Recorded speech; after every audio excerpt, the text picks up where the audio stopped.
Hi friends, అందరూ ఎలా ఉన్నారు? ఈరోజు మనం అహోబిలంలోని దిగువ అహోబిలంలో ఉన్న లక్ష్మీ నరసింహస్వామి టెంపుల్కి అయితే వచ్చాం. మన ఛానల్లో ఆల్రెడీ 9 నవనారసింహ టెంపుల్స్ చూపించాను, ఓసారి చూడండి.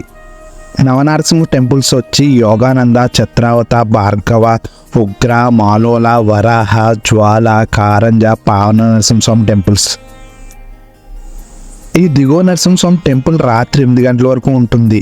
సో మీరు ముందుగా దిగువ అహోబిలంలో ఉన్న పావన, చిత్రావత, యోగానంద, భార్గవ నరసింహస్వామి టెంపుల్స్ చూసి అప్పుడు ఈ టెంపుల్కి రండి. ఈ టెంపుల్ అహోబిలం టెంపుల్లోనే అతిపెద్ద టెంపుల్. ఆర్కిటెక్చర్ అయితే బాగుంటుంది.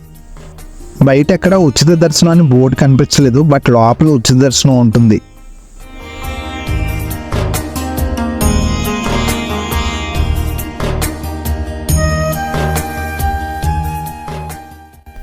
మేము వచ్చే టైంకి దేవాలయం యొక్క పెయింటింగ్ పనులు జరుగుతున్నాయి. టెంపుల్ అయితే చాలా పెద్దగా ఉంది.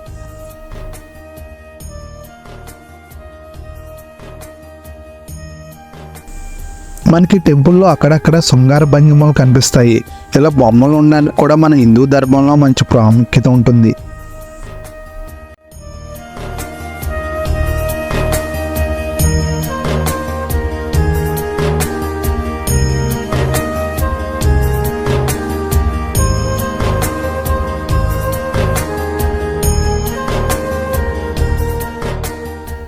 మేము వచ్చే టైంకి టెంపుల్ అంత రద్దీగా ఏం లేదు. సో మేము ఉచిత దర్శనంకే వెళ్ళిపోయాము. దర్శనం అయితే చాలా బాగా జరిగింది.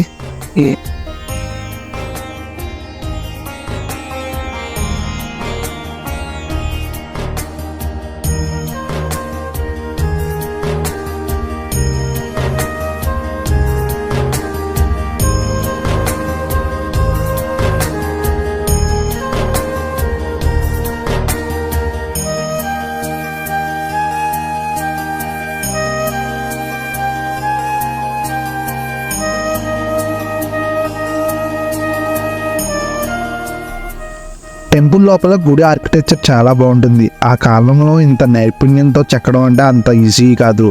చాలా గొప్ప విషయం అని చెప్పాలి. ఇప్పుడైతే యంత్రాలు వచ్చాయి, కానీ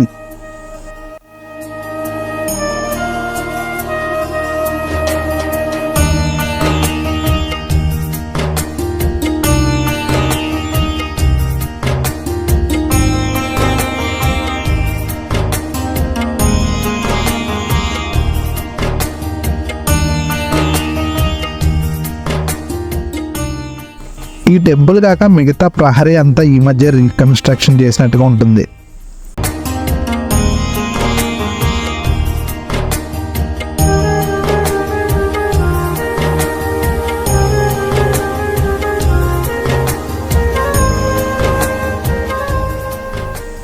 గుడి లోపల స్వామివారు అయితే చాలా అందంగా ఉన్నారు. చాలా బాగున్నారు. అసలు నాకైతే భలే అనిపించింది.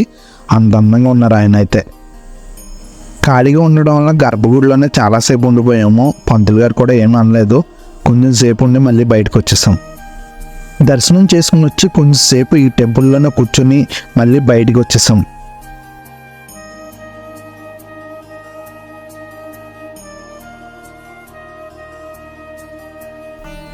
గుడి నుంచి బయటికి రాగానే ఫోటో ఎగ్జిబిషన్ అయితే కనిపించింది. ఓసారి ఏంటని చూసాము. ఈ ఫోటో ఎగ్జిబిషన్ ఏంటంటే అహోబిలంలో చాలా ప్లేసెస్ అయితే పాడైపోయినాయి.